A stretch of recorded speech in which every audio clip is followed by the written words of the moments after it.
రాబోయే 5 సంవత్సరాల కాలంలో అన్న ఆదాల ప్రభాకర్ రెడ్డి అన్న శాసనసభ్యుడిగా మీ యొక్క లోక్సభ సభ్యుడిగా ఎన్నికైతే మీరు ఎంపిక చేసుకుంటే మేము ఏం చేస్తామన్నటువంటి విషయాన్ని మీకు తెలియజేయాలి.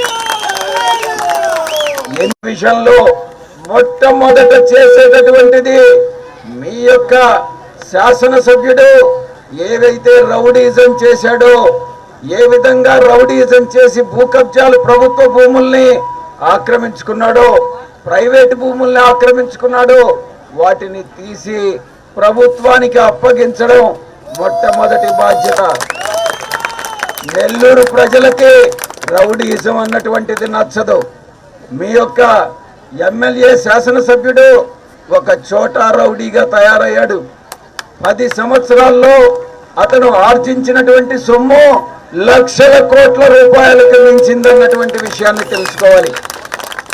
నిగర్వి సాధారణమైనటువంటి వ్యక్తి, ఎటువంటి అహంభావం లేకుండా ప్రజాసేవయే తన కర్తవ్యంగా భావించి ఎక్కడా కూడా అవినీతికి పాల్పడకుండా, భూ కబ్జాలకు పాల్పడకుండా మీ యొక్క సమస్యల్ని పరిష్కరించేదానికి ఆ శాసనసభ్యుడిగా అన్న ఆదాల ప్రభాకర్ రెడ్డి అన్న పోటీ పెట్టడం జరిగింది. గౌరవ ముఖ్యమంత్రి గారు తప్పకుండా ఆదాల ప్రభాకర్ రెడ్డి అన్నని లోక్సభ సభ్యుడిగా నేను ఈ యొక్క నెల్లూరు పార్లమెంటు అభివృద్ధికి అహర్నిశాలు అన్నతో కలిసి మీలో ఒకడిగా, మీలో మీ కుటుంబ సభ్యుడిగా అహర్నిశాలు కష్టపడి పనిచేస్తానని ఈ సందర్భంగా మీకు తెలియజేసుకుంటా ఉన్నా. గురించి భయపడవలసిన అవసరం లేదు. త్వరలో జైలుకు పోతాడు ఉన్నటువంటి విషయాన్ని తెలియజేస్తా ఉన్నా. చాలా మందిని బెదిరిస్తా ఉన్నాడట. ఆ బెదిరింపేదో చిన్న చిన్న వాళ్ళని, కూలి పనులు చేసుకునే వాళ్ళని, సాధారణ వ్యక్తుల్ని, పేదల్ని బెదిరించేదానికన్నా అదేదో నన్ను బెదిరించమని నేను చెప్తా ఉన్నాను. రౌడిజం అంటే పేదవాళ్ళ మీద రౌడిజం చేసేది కాదు. తను ఏదైనా చేయాలనుకుంటే ఓపెన్ గా సవాల్ చేస్తా ఉన్నా. శ్రీధర్ రెడ్డి రా, చూసుకుందాం రా అని చెప్తా ఉన్నా. అతను చెప్తా ఉన్నాడు, నేనేదో విశాఖపట్నంలో రౌడిజం చేసి వచ్చానట. నేనెక్కడా రౌడిజం చేయలేదు. న్యాయబద్ధంగా ఎవరైతే ప్రభుత్వ భూములను ఆక్రమించుకున్నారో ఆ ప్రభుత్వ భూముల్ని ఆక్రమించుకున్న వాళ్ళ దగ్గర నుంచి తీసి మళ్ళీ తిరిగి ప్రభుత్వానికి విశాఖపట్నంలో అప్పగించడం జరిగింది. అదేవిధంగా నేను ఇప్పుడు చెప్తా ఉన్నా, కోటంరెడ్డి శ్రీధర్ రెడ్డి గారి ఇంకొకతను ఉన్నాడు రూప్ కుమార్ అని, వాడు కానీ ఎవరైనా కూడా ఇటువంటి దుశ్చర్యలకు పాల్పడి, పేదలను హింసించి, భూ ఆక్రమణలకు పాల్పడి, రౌడీజం చేసి, ఈ చిల్లర రౌడీజం ఎవరైతే చేశారో వాళ్ళకి తగిన విధంగా బుద్ధి చెప్తాం, వాళ్ళకి చట్టపరంగా లోపల వేస్తామని తెలియజేస్తా ఉన్నా. రాబోయే 5 సంవత్సరాల కాలంలో మనం హౌసింగ్ బోర్డు ప్రాంతంలో పెండింగ్ ఉన్నటువంటి రోడ్లు, డ్రైన్ నిర్మాణం అన్నగారు చేపట్టి పూర్తి చేస్తారు.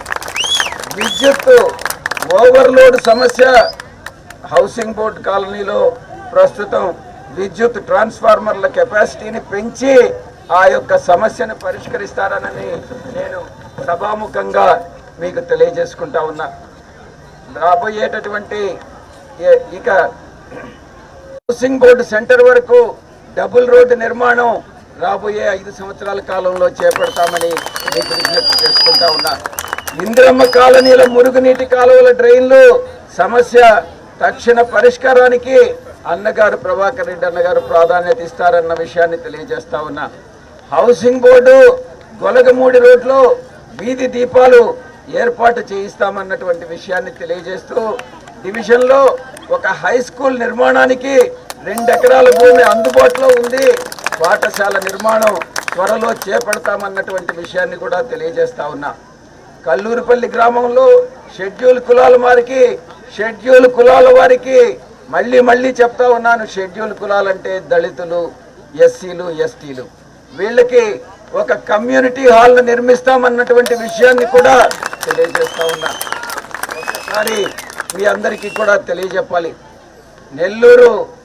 నెల్లూరు పార్లమెంటుని దేశంలోనే ఒక మోడల్ పార్లమెంటుగా అత్యున్నతమైనటువంటి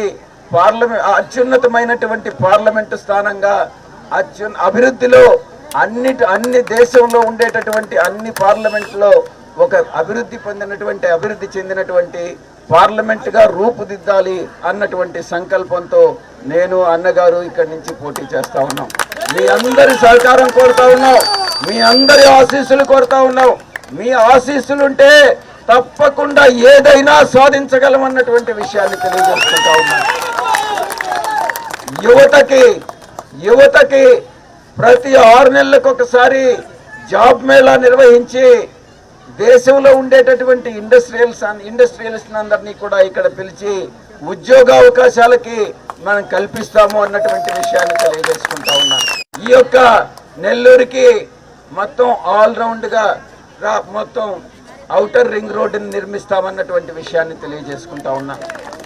నెల్లూరు పట్టణం నుంచి చాలా మంది కాంట్రాక్టర్లు కానీ ధనవంతులు కానీ ఇతర దేశాలకి ఇతర రాష్ట్రాలకి హైదరాబాద్కి బెంగళూరుకి చెన్నైకి వెళ్ళి అక్కడ ఇన్వెస్ట్ చేసి అక్కడ వ్యాపారాలు చేయడం జరుగుతుంది. ఇక మీదట దానికి ఫుల్ స్టాప్ పెట్టి నెల్లూరుని ఇండస్ట్రియల్ హబ్గా చేయాలి. మనమందరం కష్టపడి ఒకటే సాధించాలి.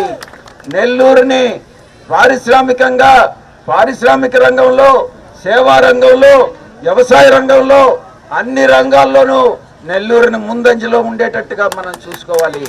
ఒక్కసారి ఆలోచించండి మిత్రులారా. మీరు మిగతా ప్రాంతాలతో నెల్లూరులో ఉండేటటువంటి వాళ్ళు రాజకీయంగా చైతన్యవంతులు అయినప్పటికీ కూడా ఇక్కడ నుంచి చాలా మంది ఇతర రాష్ట్రాలకు వెళ్ళి వ్యాపారాలు చేస్తున్నప్పటికీ కూడా మిగతా ప్రాంతాలతో పోల్చి చూసుకుంటే అది విశాఖపట్నం కానీ, విజయవాడ కానీ, గుంటూరు కానీ, తిరుపతి కానీ వీటితో పోల్చి చూసుకుంటే నెల్లూరు వెనకబడి ఉంది. ఆ వెనకబాటుతనాన్ని మనం వెనక్కి పెట్టి చరిత్రలోకి పెట్టి దీన్ని అభివృద్ధి పదంలో నడిపించాలనని, దానికి మీ అందరి సహకారం కావాలనని మీ అందరినీ కూడా అభ్యర్థిస్తా ఉన్నా. నాకు లోక్సభ సభ్యుడిగా మీకు అవకాశం ఇవ్వండి. నెల్లూరుని ఒక సుందరమైనటువంటి క్లీన్ అండ్ గ్రీన్ సిటీగా అభివృద్ధి చెందిస్తామనని మీ అందరికీ కూడా హామీ ఇస్తూ, మళ్ళీ మీరు నన్ను అన్నగారిని గెలిపించినట్లయితే విజయోత్సవ సభకు మళ్ళీ మీరు మమ్మల్ని ఆహ్వానించాలని మనసారా కోరుకుంటూ మీ దగ్గర సెలవు తీసుకుంటా ఉన్నాం. చాలా ధన్యవాదాలు. Please subscribe .news.